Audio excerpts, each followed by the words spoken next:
చాలామంది తెలుసో తెలియక కొంతమంది ఇల్లు కట్టుకున్నారు. చెరువుల దగ్గరనో, నాలా దగ్గరనో, పార్కుల దగ్గరనో ఇల్లు కట్టుకున్నారు. ఒక భయభ్రాంతుల పరిస్థితులు కనిపిస్తున్నాయి. వాళ్ళకేమైనా కాంగ్రెస్ పార్టీ ఊరడండిస్తుందా? సతీష్ గారు ఎప్పుడు కానీ కాంగ్రెస్ పార్టీ పేదల పార్టీ. దీన్ని నేనే కాదు మా పార్టీ లీడ్ చేస్తున్న రాహుల్ గాంధీ గారు అనేక సందర్భాల్లో చెప్పారు. కాబట్టి పేద ప్రజలకు మీరు అన్నట్టుగా పేద ప్రజలకు కొన్ని సందర్భాల్లో ఇబ్బందులు కావచ్చు, లేదా పేద ప్రజలను ముందర పెట్టి లబ్ధి పొందాలనుకునే సెక్షన్స్ కొన్ని ఉండొచ్చు. నిజమైన పేదలకి హైదరాబాదులో కావాల్సిన రక్షణ, ప్రధానంగా వారి నివాస స్థలాలు, వారు కట్టుకోవడానికి ఇళ్లకు సంబంధించిన దాని మీద మేము కసరత్తు చేస్తున్నాం. ఇప్పుడు మేము వ్యవసాయ సమాజం మీద ఫోకస్ చేసాం. రైతు రుణమాఫీ తర్వాత కొంత ఫ్రీ అయిపోయినాం.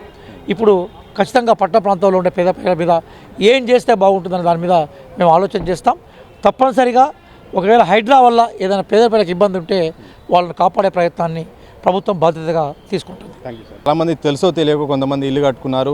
చెరువుల దగ్గరనో, నాలా దగ్గరనో, పార్కుల దగ్గరనో ఇల్లు కట్టుకున్నారు. ఒక భయభ్రాంతుల పరిస్థితులు కనిపిస్తున్నాయి. వాళ్ళకేమైనా కాంగ్రెస్ పార్టీ ఊరడండిస్తుందా? సతీష్ గారు ఎప్పుడు కానీ కాంగ్రెస్ పార్టీ పేదల పార్టీ. దీన్ని నేనే కాదు మా పార్టీ లీడ్ చేస్తున్న రాహుల్ గాంధీ గారు అనేక సందర్భాల్లో చెప్పారు. కాబట్టి పేద ప్రజలకు మీరు అన్నట్టుగా పేద ప్రజలకు కొన్ని సందర్భాల్లో ఇబ్బందులు కావచ్చు, లేదా పేద ప్రజలను ముందర పెట్టి లబ్ధి పొందాలనుకునే సెక్షన్స్ కొన్ని ఉండొచ్చు. నిజమైన పేదలకి హైదరాబాదులో కావాల్సిన రక్షణ, ప్రధానంగా వారి నివాస స్థలాలు, వారు కట్టుకోవడానికి ఇళ్లకు సంబంధించిన దాని మీద మేము కసరత్తు చేస్తున్నాం. ఇప్పుడు మేము వ్యవసాయ సమాజం మీద ఫోకస్ చేసాం. రైతు రుణమాఫీ తర్వాత కొంత ఫ్రీ అయిపోయినాం. ఇప్పుడు ఖచ్చితంగా పట్టణ ప్రాంతంలో ఉండే పేద ప్రజల మీద ఏం చేస్తే బాగుంటుందనే దాని మీద మేము ఆలోచన చేస్తాం.